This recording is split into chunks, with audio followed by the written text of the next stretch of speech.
Bismillahirrahmanirrahim. Assalamualaikum warahmatullahi wabarakatuh. Bismillah, alhamdulillah, ala nikmatillah, assalatu wassalamu ala rasulillah wa ala alihi wa sahbihi wa mawala. Amma ba'd. Yang saya hormati para alim, para ulama, para hujaz, agniya, tuan-tuan hulu, dan semua jamaah pada umumnya tanpa terkecuali, tanpa mengurangi rasa hormat kami kepada bapak-bapak semua.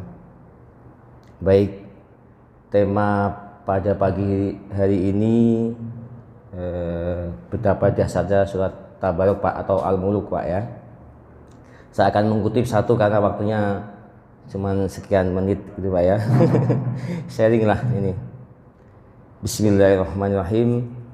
Qolal mu'allifu rahimahullah.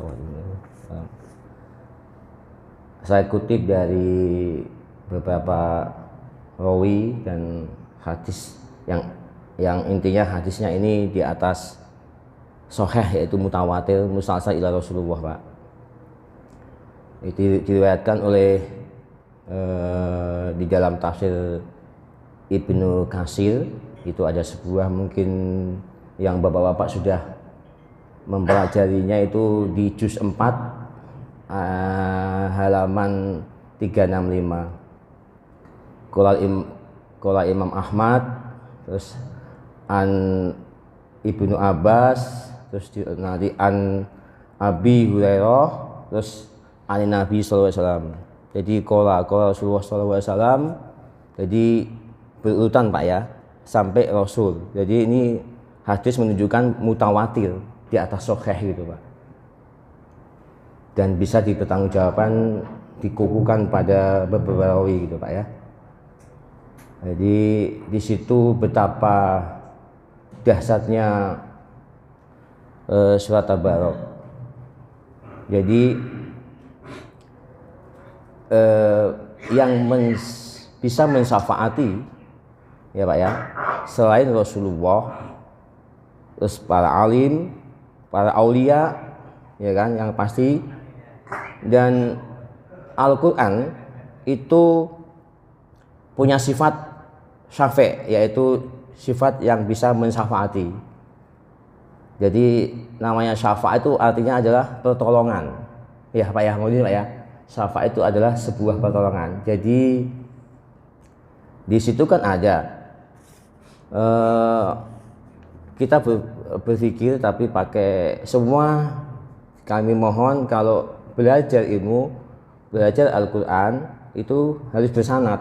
Jadi jelas, tidak cuma lewat YouTube, nanti kita kaji sendiri, mengartikan sendiri, itu malah, maaf Pak, kita malah berbahaya nanti.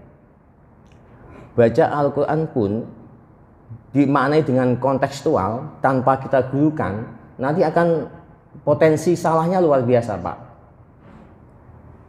Kalau buat kita sendiri mungkin ya resiko sendiri, tapi dolu mudolun, artinya apa? Ketika kita sampaikan pada jamaah yang lain, itu udah sesat pada dirinya dan sesat bagi orang yang mendengarkan dan menjalankannya. Itu berbahayanya Pak. Maka berilmu harus bersanad, semua harus bersanad, harus jelas. Jadi saya akan menjelaskan fadilah Tabarok. Di situ dulu ada sebuah, tentunya masyhur Pak ya, masyhur dalam kitab-kitab syarah yang diriwayatkan Bukhari Muslim, bahwa fa inna Allaha ta'ala la yu'adzibu qalban wa al-Qur'ana. Jadi masih Allah, selain Allah, artinya makhluk. Kalau makhluk itu berarti kena ketetapan hukum. Jadi manusia juga kena aturan Allah, aturan fikihnya Allah. Malaikat pun juga sama, kena aturan Allah. Jadi malaikat tidak sembarangan ketika nanti di dalam kubur kita bisa menyiksa kita. Nggak boleh, dia harus kena hukum. Jadi semua makhluk Allah itu kena hukum.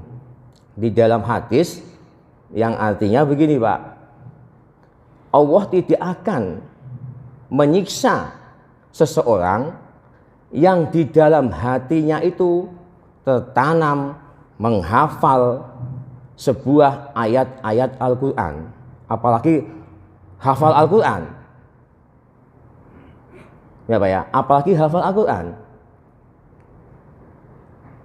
Jadi ada sebuah kisah di dahulu di Sahih Pak ya, itu manusia ini ya tergolong fasik Pak. Jadi pantaslah di dalam kubur itu harusnya disiksa. Begitu malaikat datang mau menyiksa dia, mungkin malaikat sudah datang, ya kan, dia mau menyiksa dia, menjelmalah itu seorang wanita cantik. Jadi innaki anti min kalam Allah. Jadi ini karena surah itu kan ada tak, itu kalau ilmu alatnya tak mu'anas Pak ya, jadi perempuan.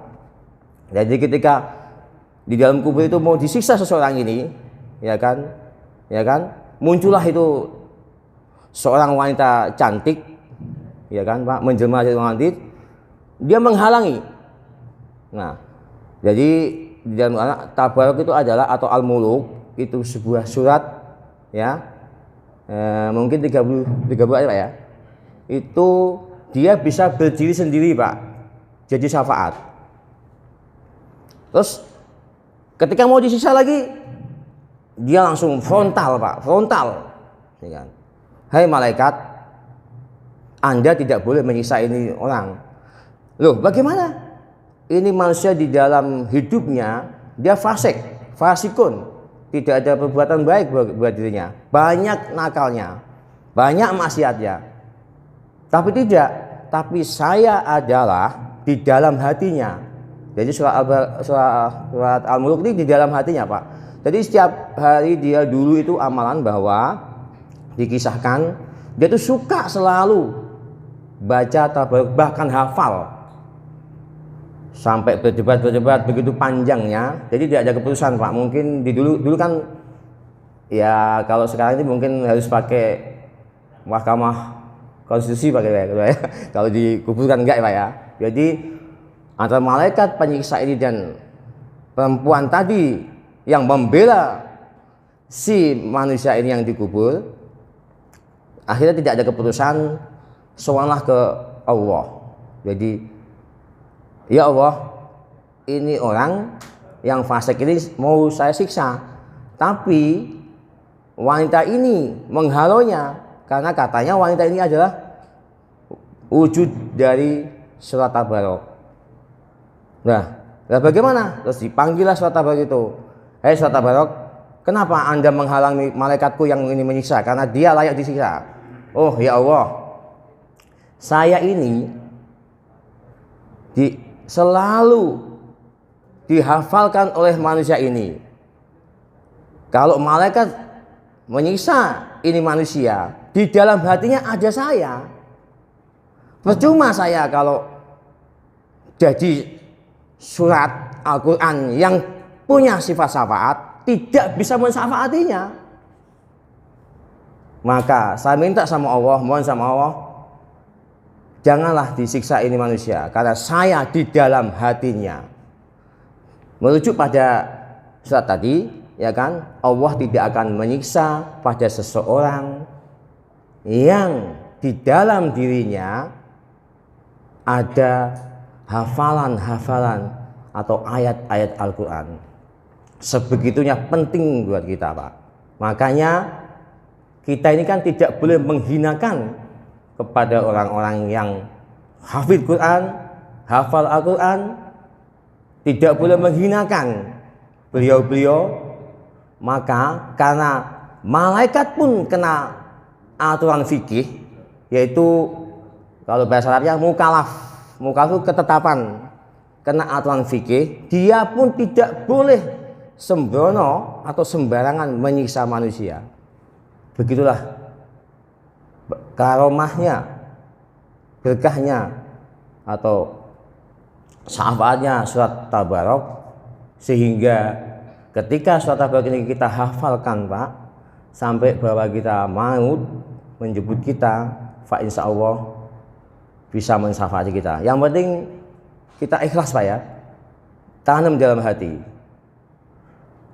Kita cuma bisa Tabarok saja, itu sudah alhamdulillah, alhamdulillah, semua alhamdulillah.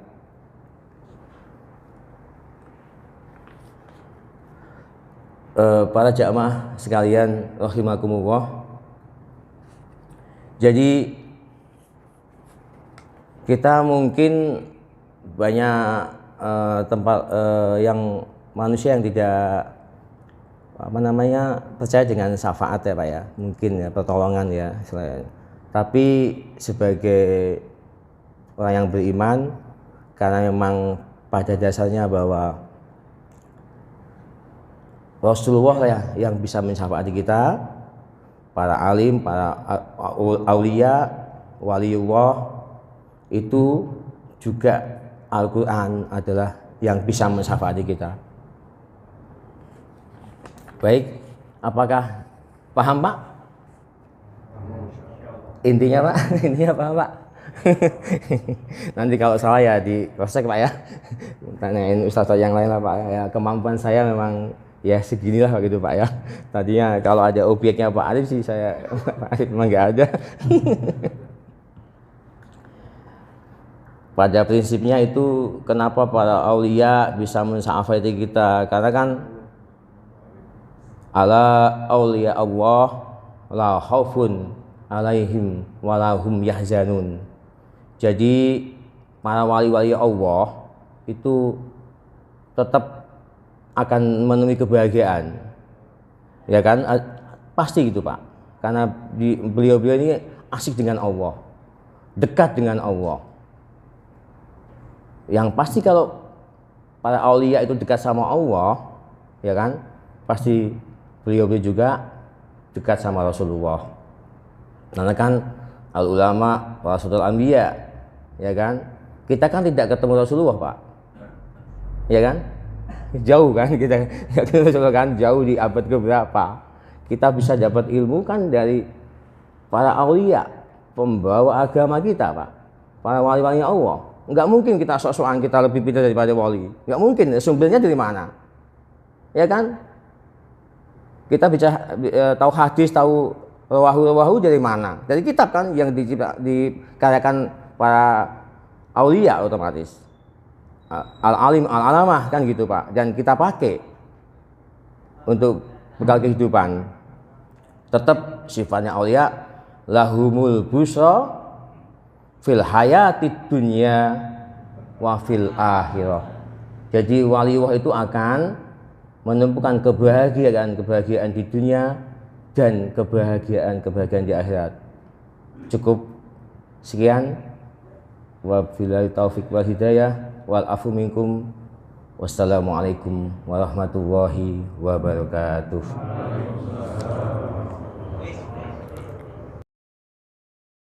Di musola ini ada kegiatan-kegiatan yang sifatnya menuju ridhonya Allah, ya.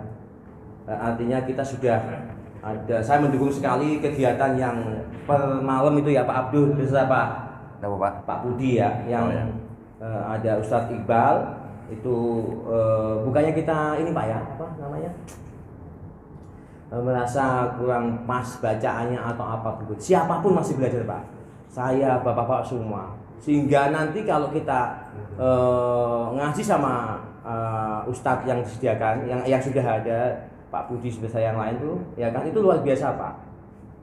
Metode di sana itu sekarang karena kita harus pakai fikih Pak, ya fikih. Kita bisa mengakali malaikat. Malaikat makhluknya Allah, jadi menyikapi sesuatu hal. Jangan membayangkan siksa Allah itu wah dahsyat begini-begini, jangan itu aja yang dominan Pak. Sebagai orang muslim yang iman sama Allah itu harus happy Pak. Di samping khusyuk itu happy Pak, karena kebahagiaan itu yang punya Allah. Allah tidak sekejam yang kita pikirkan Pak. Jadi kita iman sama Allah, takwa sama Allah, sama Rasulnya, ya kan? Dengan kondisi bahagia fid dunya wa dunya ila akhirah. Kita bersama Rasulullah dan kita masih menyembah Allah. Artinya apa? Biasanya kan orang kan selalu dikondisikan takutnya luar biasa, seakan-akan Allah itu sifatnya cuma kejam, menyiksa nanti dipakai api, pakai apa. Itu bagi orang yang kafir, Pak. Itu bagi yang orang kafir mutlak. Kalau kita kan sudah bersahadat, bukan kita menyepelekan, bukan. Artinya kita harus bahagia dengan Allah, Pak. Harus bahagia. Nah, saya lihat nih bapak-bapak jamaah ini insya Allah di surga semua. Amin. Pembenahan di dalam di dalam metode, karena gini, saya mungkin masih dianggap sebagai ketua DKM lama, saya nggak ngobrol Pak ya, tapi ini sharing saja. Monggo ada masukan yang positif, saya akan selalu samina wa ata'na demi kebaikan. Artinya saya lihat ini yang pembelajaran di sini harus beda Pak. Beda dalam konteks apa? Saya berharap tuh kenapa saya selalu setiap habis sholat itu, maaf, saya langsung sodorin naik supaya apa? Supaya kita semua bisa berdoa. Berdoa itu tidak membatalkan sholat Pak. Kalau hukum-hukum sunnah itu sudah, mau yang berdoa silakan. Berdoa itu artinya memohon kok. Salah pun nggak apa-apa, yang penting tahu maksudnya, ya kan? Dalam konteks sholat itu ya, sholat mungkin kan kita juga tidak sempurna dalam melafalkan ayat-ayat ya Pak ya. Mungkin makanya kita fasilitasi dengan ngaji sama ustadz yang sudah disiapkan. Nah, nanti minta ijazah sama Ustadz Iqbal karena sampai bersanad ya. Kegiatan luar biasa begini Pak, ini pakai, kenapa saya bilang bahwa pakai fikih Pak ya, kita khusyuk semua harus pakai ilmu Pak. Ilmu itu penting sekali, jadi jangan takut sama malaikat. Insya Allah kita tidak akan takut. Kita tidak akan takut sama malaikat dengan cara apa? Kita yakin betul, kalau kita beriman sama Allah ya yakin betul sama Allah, bahwa Allah itu sifat al-maghfurah, maha pengampun, maha. Jadi segede apapun dosa manusia, makhluknya, apakah misalkan dosanya selautan atau segunung gede lah, apakah sifat maghfurahnya Allah kalah besarnya dengan dosanya manusia itu? Kan enggak kan Pak? Bagaimana mungkin? Itu pakai dalil akli Pak. Artinya apa? Dalam hal ini alhamdulillah kita jemaah yang dulu mungkin 20 tahun di mana-mana tidak pernah yang pengen berdoa, nggak bisa berdoa. Makanya saya kasih waktu itu lampiran fotokopi untuk berdoa, ya kan? Kan gitu. Itu kan muamalah Pak ya sifatnya ya. Kan karena emang ya kita ikutin sunnah Rasul yang pasti. Man ahabba sunnati faqad ahabbani wa man ahabbani kana ma'i fil jannah. Besok itu Pak, ya, yang jelas masuk surga jelas, ya kan? Para nabi, para apa, rombongan yang alim-alim tuh masuk surga. Tapi kita mudah Pak yang kedua, yang muhibbin tuh, yang muhibbin Pak syaratnya Pak, yang memang mahabbah, suka, demen banget sama Rasulullah. Cukup dengan itu loh Pak. Dengan itu Pak, bagaimana Pak? Ya kan, tapi nggak usah aneh. Sehebat apapun manusia, sealim apapun manusia, kalau tidak dapat fadlillah Allah, tidak masuk surga Pak. Itu hak prerogatif Allah, hak mutlak Allah, prerogatif Allah. Bagaimana? Makanya kita nggak boleh sombong, nggak boleh apa, nggak boleh, tetap nggak boleh. Semua atas fadlillah Allah. Nah, metode sekarang yang kita pakai, ya Pak ya, di musola ini Pak insya Allah akan berkelanjutan. Kenapa saya luar biasa 2 jempol kepada tim di Pak Budi Besar yang lain? Dalam keadaan ketika manusia dalam keadaan menghafalkan Al-Quran Pak, sampai mau menjemput, kan kita dalam keadaan menghafal Al-Quran pakai ijazah Pak ya, menghafal Al-Quran bisa alhamdulillah nanti setor ke Iqbal, nggak apa-apa keluarkan setor ke Iqbal. Tapi bersanad Pak, dalam keadaan gitu, ketika kita meninggal, berarti dalam keadaan kita menghafalkan Al-Quran. Lah kalau dalam keadaan menghafal Al-Quran, meskipun ya cuma bisa sampai tabat, sampai kuliah, juz amma aja Pak.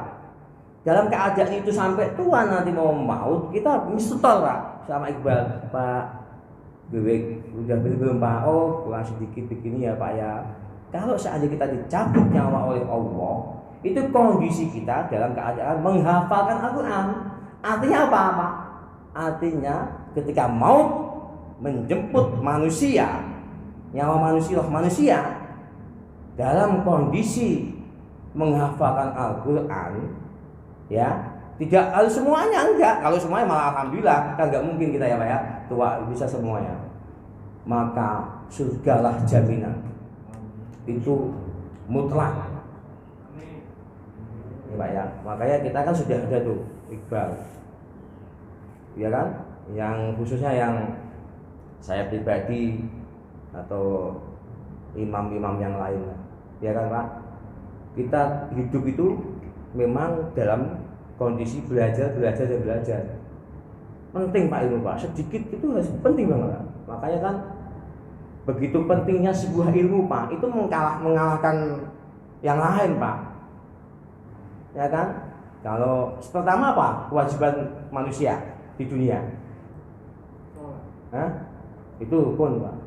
Itu ketika masuk Islam. Enggak dong Pak. Masih kecil itu ya, ini Pak ya maaf nih, ini mungkin dengan salah di saya. Kalau sewaktu masih di kandungan saja Pak, ilmu Pak, utlubul ilma minal mahdi ilal lahdi.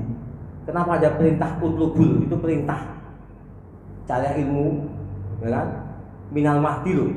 Dia itu keluar dari perut, ya kan? Sampai masuk liang lahat loh Pak. Itu diwajibkan Pak. Diwajibkan Pak. Kok tidak syahadat dulu ya? Syahadat itu ketika balik Pak, baru dikena hukum. Sebagai orang Islam mukmin akhir balik ya kan, baru itu kena ketetapan hukum di situ. Di sini biasa standarnya berapa? Misalkan usia 12 tahun. Kalau perempuan yang sudah anak ABG yang sudah menstruasi lah ya gitu kan, itu baru kena hukum Pak. Kalau masih kecil nggak kena, ya kan? Nah kewajiban yang masih kecil itu apa? Kenapa belum punya akal kok harus punya ilmu? Itu diwajibkan kepada ibunya dan bapaknya. Makanya di kandungan tuh bacain sholawat, bacain ayat-ayat Al-Quran, energi positif yang masuk Pak, itu kewajiban Pak. Itu ilmu Pak. Loh, minal mahdi ilaladi loh. Loh kok diwajibkan bagi manusia padahal belum punya akal. Masa keluar kandungan punya akal? Tapi kok di situ ada perintah amal. Amal itu perintah Pak ya, utlubul ilma minal mahdi ilaladi. Itulah pentingnya sebuah ilmu. Orang gila nggak punya ilmu apakah kena hukum? Nggak kena. Ya kan? Ya kan Pak? Oke, baik Pak, itu sebagai tambahan. Nah, kembali lagi ke tadi.